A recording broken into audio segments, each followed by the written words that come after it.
একটা tips share করবো আপনাদের সাথে, যে এই টিপস গুলো আমরা নিজেদের মধ্যে ডেভেলপ করলে আশা করি হোপফুলি এই নেফাকের যে আলামত গুলোর কথা শুনলাম আমরা বেঁচে থাকতে পারবো। 10টা টিপস, হ্যাঁ, একটানে বলি। Number 1, as-salatu fi waqtiha ma'al জামাআ, জামাতের সাথে সালাত আদায় করতে হবে, খাসসাতান সালাতুল ইশা ওয়া সালাতুল ফজর।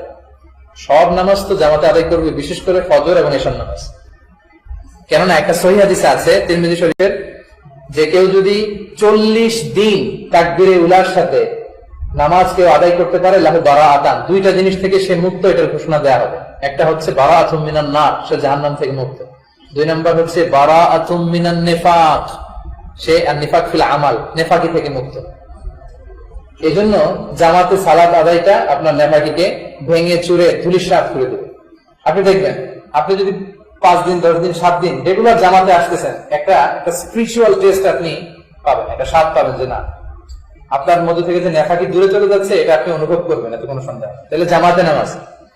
2 নম্বর হচ্ছে, যেহেতু নেফাকির মাধ্যমে আত্মা কলুষিত হয় আর ঈমান কমে যায়, এজন্য এমন কাজ করতে হবে যেটাতে আপনার ঈমান বাড়ে।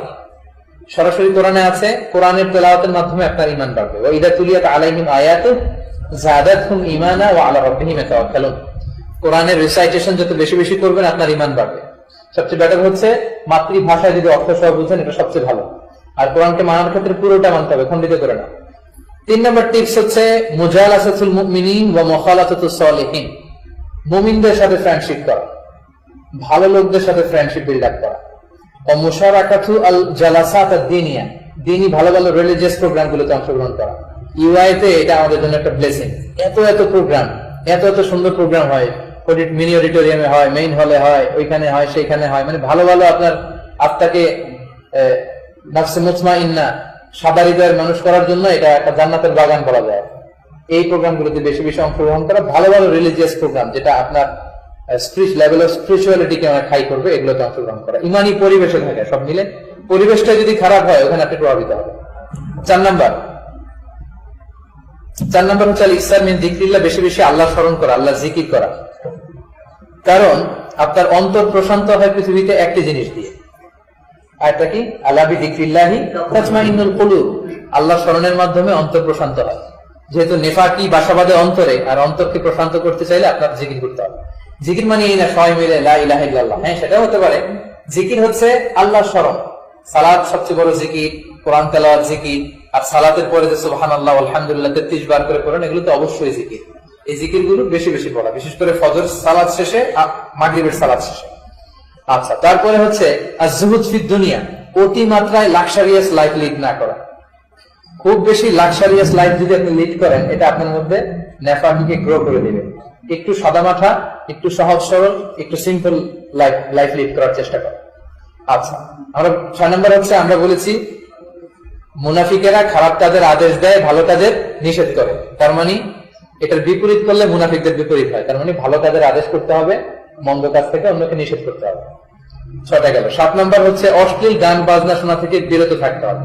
সহিহ হাদিস আবু দাউদের, আল গিনা ইউমবিতু আন-নিফাকা ফিল কলব, অশ্লীল গান, খুব প্রচন্ড হাই বিটের গান, যেটা শুনলে আপনারা ওটা ক্রেজি বানায় দেয়, আপনার ডান্স দিতে মনে চায়, হয় না? এরকম এত হাই বিটের গান আর অশ্লীল কথাবার্তা দিয়ে ভরা, এটা আপনার অন্তরকে কলুষিত করবে।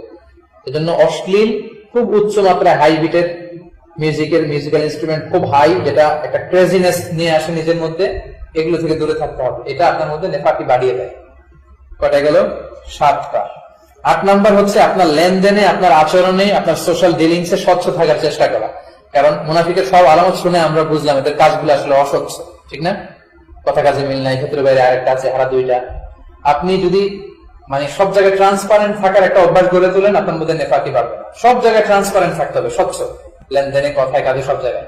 রাসূল সাল্লাল্লাহু আলাইহি ওয়াসাল্লাম, বুখারীর বর্ণনা, এশার নামাজ পড়ে ওনার স্ত্রী, একজন স্ত্রী ছিল সাফিয়া বিনতে হুয়াই ইবনে আখতাব, ওনাকে নিয়ে এশার নামাজের পরে মসজিদে নববীর পাশে বসেছিলেন। 2জন সাহাবী, মানে সবাই ঘুমায় পড়ছে, 2জন সাহাবী কোনো কাজের জন্য পাশ দিয়ে হেঁটে যাচ্ছে। সাহাবীরা হঠাৎ রাসূলের দিকে তাকালেন, দেখলেন আচ্ছা আলো অন্ধকারের মাঝে রাসূল সাল্লাল্লাহু আলাইহি ওয়াসাল্লাম এবং একজন মহিলা বসে। এটা দেখি সাহাবারা আবার চোখ ফিরিয়ে একটু দ্রুত হাঁটা শুরু করলেন। রাসূল বললেন, আলা মাকানিকুমা, দাঁড়াও, ওইখানেই দাঁড়াও।